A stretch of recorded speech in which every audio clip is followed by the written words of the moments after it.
Bonjour, je suis nouvelle arrivante, demandeur d'asile, je vis au Québec. Est-il possible pour moi de déménager pour Ottawa? Sinon, quelle province me conseillez-vous? Merci.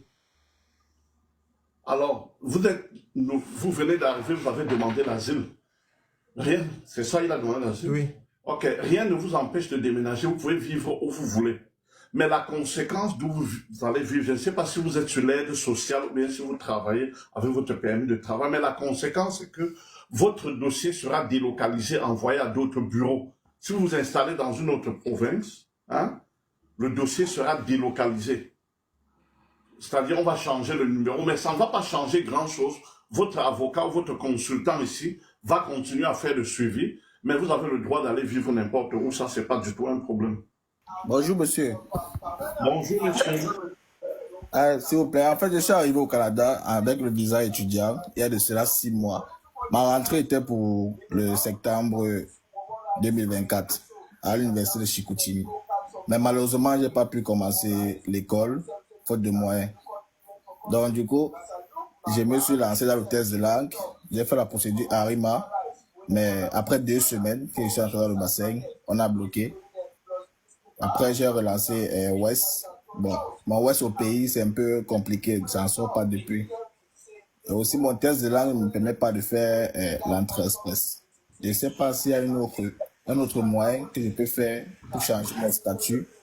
Il y a toujours des moyens, même avec les permis ouverts. Mais comme je ne connais pas le dossier dans le détail, mais je vous dis que oui, il y a la possibilité parfois hors Québec, hein, ou bien dans le Québec, de trouver des permis de travail. Il y a ces possibilités déjà.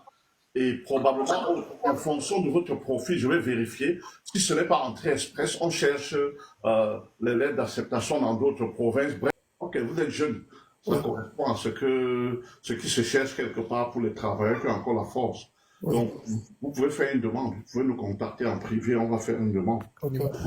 J'ai une deuxième question aussi. Vu que comme je suis ici, j'ai une tante à moi, et elle est ici depuis 1999, mais je voulais savoir est-ce qu'elle peut me parrainer ou bien non. Elle ne peut pas. Il y a Kelly Tapjo qui dit que faire si mon mari ne veut plus me parrainer et je suis arrivé au Canada avec un visa visiteur. Mais s'il ne veut plus vous parrainer, en fonction de ce que vous pouvez faire une demande de permis.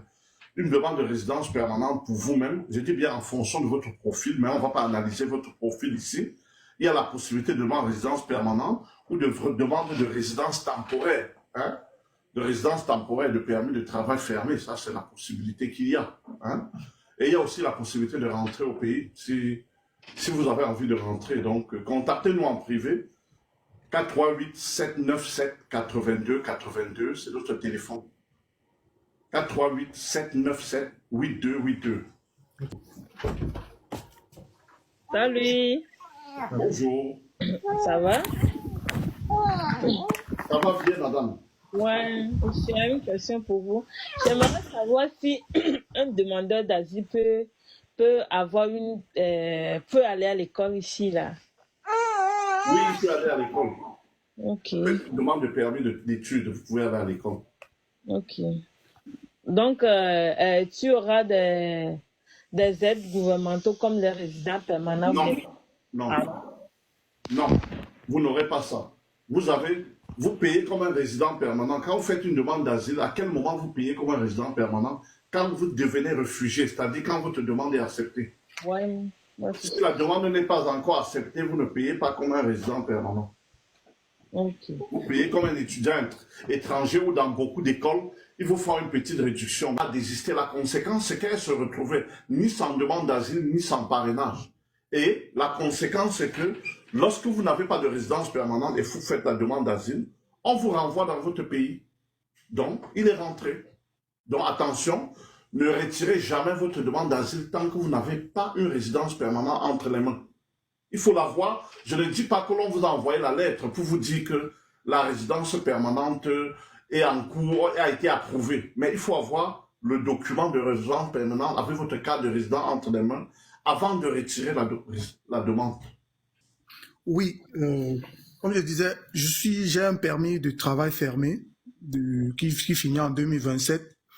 Mais je suis là, ça fait près de 3 mois. Mais mon employeur n'est plus dans la possibilité de m'offrir le poste qu'il m'avait promis au départ. Maintenant, depuis 3 mois, je n'arrive pas à travailler puisque je suis sur permis fermé. Maintenant, j'aimerais savoir si, avec toutes ces réformes que le gouvernement est en train de mettre sur pied, il serait favorable pour moi pour le moment de demander soit un permis vulnérable ou de chercher, ou si je peux trouver un autre employeur qui peut monter mon permis pour lui. Je ne sais pas si c'est possible. Oui, mais il est possible de trouver un autre employeur. Comme j'ai dit, si vous êtes prêt à aller travailler très loin, je connais quelqu'un qui est quelque part en Ontario qui cherche des gens. C'est un petit village, mais c'est le travail. Hein? Donc, si vous n'aimez pas l'ambiance, vous pouvez nous contacter en privé pour que je vois comment on vous met en contact. Et il y a la possibilité pour personnes vulnérables, mais il faut expliquer. Hein? Et vous savez, le permis personne vulnérable est valable pour 1 an non renouvelable. Donc, ça ne résout pas votre problème à long terme. Donc, voilà ce que je peux dire. Si vous voulez un autre permis ailleurs, si vous êtes jeune, parce qu'il veut des personnes un peu jeunes, pas des personnes vieilles. Là. Donc, quand vous dites jeune, c'est quel âge, je ne sais pas. Mais quelqu'un encore en forme physiquement, hein, moins de 40 ans peut-être, mais quelqu'un en forme physiquement. Oui, bonjour, bonjour. Bonjour, monsieur, bonjour. En fait, c'est tout juste pour remercier Efficace Canada parce que j'ai eu mon visa en tant que travailleur qualifié et je suis dans la ville de Val-d'Or. Et mon intégration, ça se passe très bien. L'accueil est vraiment chaleureux et je remercie vraiment tout le groupe Efficace Canada de Douala Merci. pour le suivi et pour le conseil et pour tout le démarche. C'était pas facile. Ah C'était oui. pas facile, mais vraiment, j'ai vraiment une équipe très chaleureuse et